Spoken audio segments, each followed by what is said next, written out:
मालूमाती दुनिया के दोस्तों अस्सलामुअलैकुम। आज हम आपको बताएंगे कि मछली के क्या फवायद हैं। सर्दी के मौसम की पसंदीदा ग़िज़ा मछली तो सभी खाते हैं, मगर क्या आप मछली की खाल के फवायद से वाकिफ हैं, जिसको लोग खाने से पहले उतार कर ज़ाया कर देते हैं। सर्दी के मौसम के आते ही आम तौर पर ऐसी ग़िज़ाओं का इस्तेमाल शुरू कर देते हैं जो कि ग़िज़ाइयत से भरपूर होती हैं। ऐसी ग़िज़ा के इस्तेमाल के सबब जिस्म को सर्दी का मुकाबला करने के लिए फाजिल तवानाई हासिल होती है। इन ग़िज़ाओं में खास तौर पर मछली का इस्तेमाल सर्दी के मौसम में बढ़ जाता है और जायके और अफादियत से भरपूर इस ग़िज़ा का इस्तेमाल लोग बहुत शौक से करते हैं, मगर ज्यादातर अफराद मछली को खाने के दौरान इसकी ऊपर वाली खाल और कांटे प्लेट में एक जानिब जमा कर के रख देते हैं और इनको खाने से परहेज करते हैं। कांटे खाने से इज्तनाब तो बिल्कुल ठीक है, मगर जो लोग मछली की खाल खाने से परहेज करते हैं वो दर हकीकत खुद को एक अहम ग़िज़ाइयत भरी ग़िज़ा से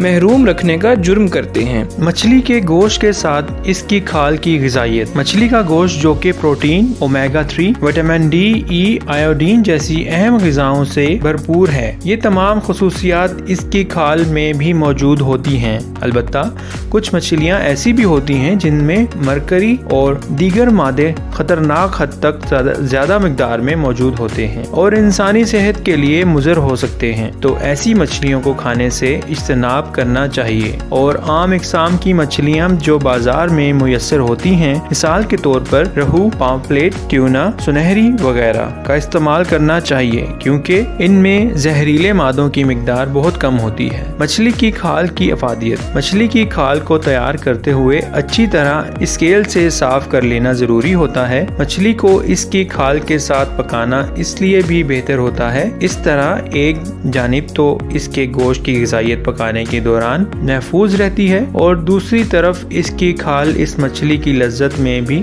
मजीद इजाफा कर देती है और ग़िज़ाइयत के एतबार से भी बहुत ज्यादा फायदों की हामिल होती है, जिनमें से कुछ ये हैं। Number 1, protein. मछली की खाल के अंदर प्रोटीन की बड़ी मिकदार मौजूद होती है, जो कि इंसानी इज़्लात और मेटाबॉलिज्म के निज़ाम को दुरुस्त कर रखने के लिए बहुत जरूरी है। ये एक जानिब तो कम उम्र बच्चों की नशोनुमा में अहम किरदार अदा करती है, इसके साथ इसके अंदर ऐसी प्रोटीन मौजूद होती है जो नशोनुमा के लिए बेहतरीन होती है। Omega 3 fatty acid. आम तौर पर मछली की चिकनाई से तैयार होने वाले ओमेगा 3 के कैप्सूल लोग भारी रकम में खरीद कर इस्तेमाल करते हैं। इससे जोड़ों के दर्द में बहुत आराम मिलता है। मछली की खाल ओमेगा 3 फैटी एसिड का एक बड़ा जरिया होता है जो जिस्म को सेहतमंद चिकनाई मुहैया कर सकता है। इसके अलावा इसका इस्तेमाल दिल की मरीजों के लिए बंद शरियानों को खोलने के लिए और दिमाग के अंदर दौरान खून को बढ़ाने के लिए बहुत मुफीद होता है। बढ़ती उम्र के असरात का खात्मा करता है। बढ़ती उम्र की अहम निशानियों में जोड़ों का दर्द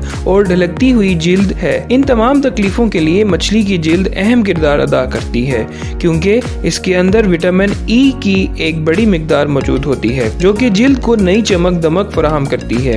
इसके अलावा ओमेगा 3 की मौजूदगी जोड़ों के दर्द का खात्मा करके बढ़ती हुई उम्र के असरात को रोकता है। कुव्वत मुदाफ़ियत बढ़ाने का अहम जरिया। इंसानी जिस्म को नशोनुमा के लिए ग़िज़ाइयत की ज़रूरत होती है। ग़िज़ाइयत की कमी जिस्म को कमजोरी से मुब्तला कर देती है और इससे इसकी कुव्वत मुदाफ़ियत में कमी वाक़या होती है, मगर मछली की खाल में ऐसी ग़िज़ाइयत मौजूद होती है जो कि कुव्वत मुदाफ़ियत में इजाफा करती है। सेहतमंद रहने के लिए कितनी मछली खानी चाहिए? हर इंसान को हफ्ते में 113 ग्राम मछली हफ्ते में 2 से 3 बार लाजमी खानी चाहिए और ये सेहत के लिए ज़रूरी है। मालूमाती दुनिया के दोस्तों, उम्मीद है आपको हमारी ये वीडियो अच्छी लगी होगी। अगर ये बात दुरुस्त है तो हमारी इस वीडियो को लाइक कीजिए, अपने दोस्त अहबाब में शेयर कीजिए और हमें अपनी राय से आगाह कीजिए। और अगर अभी तक आपने हमारे इस चैनल को सब्सक्राइब नहीं किया तो सबसे पहले आप हमारे चैनल को सब्सक्राइब कर लें और साथ ही साथ बेल आइकन को भी क्लिक कर लें ताकि आपको हमारी आने वाली वीडियोस भी मौसूल हो सकें।